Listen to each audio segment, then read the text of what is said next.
The old portside warehouse had been condemned for 30 years, a hulking skeleton of rusted corrugated steel and shattered windows, perched precariously on the forgotten edge of the docks. Locals whispered that the sea salt had corroded more than just the metal. It had eaten away at the very fabric of reality within its vast, lightless interior. They said things lingered there, things the tide couldn't wash away. Tonight, a team of urban explorers, Jake, Chloe, and their friend Ben, thought they were just capturing atmospheric photos. Armed with high-powered flashlights and a healthy dose of youthful hubris, they cut the rusty chain on the main gate and stepped into the suffocating darkness. The air inside was cold, dead still, and thick with the metallic tang of decay and something else. Something indescribably foul, like burnt hair mixed with stagnant water. Dust motes danced like spirits in the beams of their flashlights, highlighting monstrous silent machinery draped in ancient cobwebs. Every footstep echoed unnervingly, the smallest sound amplified into a deafening clamor. "Anyone else feel like we just walked into a tomb?" Chloe whispered, her voice barely audible amidst the echoing silence. They ventured deeper, past teetering stacks of empty crates and rusted shipping containers that loomed like gravestones. The silence grew heavier, pressing in on them, making their own breathing sound impossibly loud. Then Jake swore he heard it, a faint, almost imperceptible scrape. Like something heavy but agile, dragging itself across the concrete floor far in the distance. He shone his light, but the beam vanished into the warehouse's cavernous maw. "Did you guys hear that?" Chloe and Ben shook their heads, their faces pale. They kept moving, their flashlights cutting swathes through the oppressive dark. Suddenly Ben gasped, freezing mid-step. "Look!" he hissed, pointing his beam towards the highest rafter, almost lost in the gloom. And there it was, 2 points of searing, malevolent red light, burning like coals in the absolute blackness. They were enormous, unnervingly still, fixed directly on them from above. Panic fled. "What the hell is that?" Liam choked out.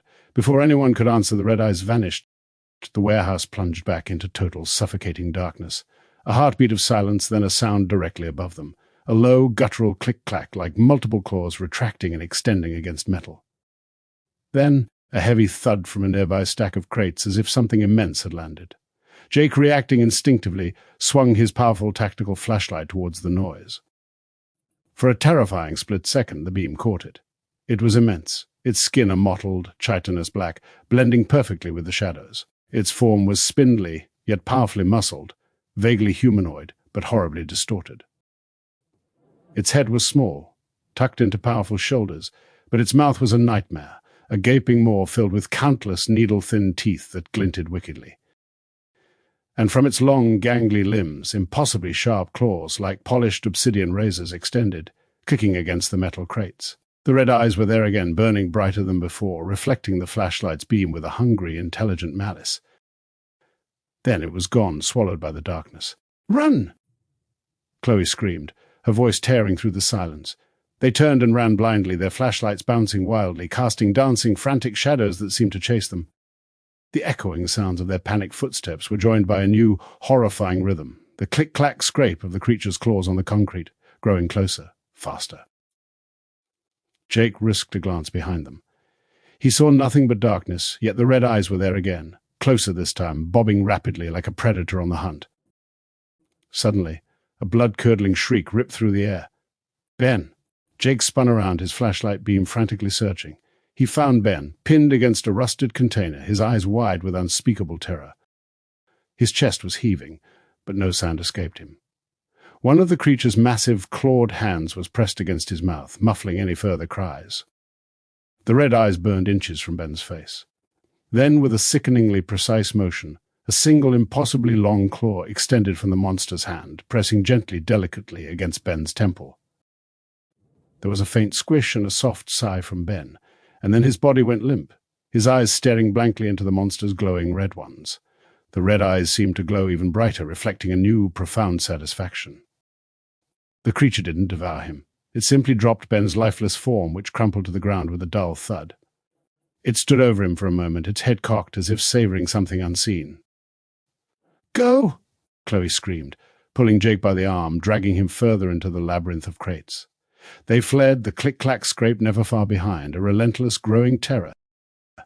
They could hear it breaking through obstacles, its guttural breathing growing louder, closer. They were cornered in a dead-end aisle, massive dusty crates towering over them. The red eyes appeared at the end of the aisle, unblinking. The creature emerged slowly, deliberately, its sharp teeth now visible in the ambient glow, each one an individual blade. It approached, not rushing, but savoring the hunt. Chloe, trapped, stumbled back. Her foot caught on something and she fell, her flashlight rolling away into the shadows. She looked up, directly into the creature's red, burning eyes as it loomed over her. It raised one of its massive clawed hands, each razor-sharp digit glistening. Jake, paralyzed, could only watch as the creature brought its claw down, not with a savage blow, but with a horrifying, agonizing slowness. He saw the gleam of the claws as they passed inches from Chloe's face, not to harm, but to rake her skin, drawing out a single thin line of crimson. He saw the creature's jaw open wider, wider, and then from its cavernous mouth a new sound emerged. A soft, wet slurp, not of blood, but of something unseen, something drawn from her very being. And then, just like Ben, Chloe's eyes went vacant, a hollow emptiness replacing the terror. She lay utterly still, a silent testament to the horror. The red eyes of the creature, now brighter than ever, turned to Jake. Jake didn't wait. He threw his flashlight at the monster, a futile gesture, and scrambled up a teetering stack of crates, propelled by a primal fear he didn't know he possessed. He climbed higher, ignoring the pain, ignoring the dust, ignoring the creaking metal beneath him. He reached a narrow catwalk far above, looking down into the vast dark expanse. Below, the monster stood over Chloe's lifeless form, its red eyes blazing triumphantly. It looked up at him, its head cocked, and a low, satisfied growl rumbled through the warehouse. The click-clack scrape began again, from the floor below, then surprisingly, from a parallel stack of crates. It wasn't just chasing him, it was herding him. Jake knew he was trapped. He was just a rat in a maze, being driven towards a predestined end. He heard the click-clack scrape getting closer on the catwalk, the red eyes appearing at the far end. He looked down into the black depths of the warehouse and saw nothing but the vast, hungry shadows. The creature paused at the end of the catwalk, its red eyes burning. It wasn't in a hurry. It knew he had nowhere to go. And then, from its sharp-toothed maw, a low, rasping whisper echoed through the silent warehouse, each word chilling him to his very core. Such delicious despair. And Jake knew with absolute certainty that he was the next course. The red eyes intensified, and the terrifying click-clack of sharp claws on metal began its final deliberate approach. Sleep soundly, if you dare.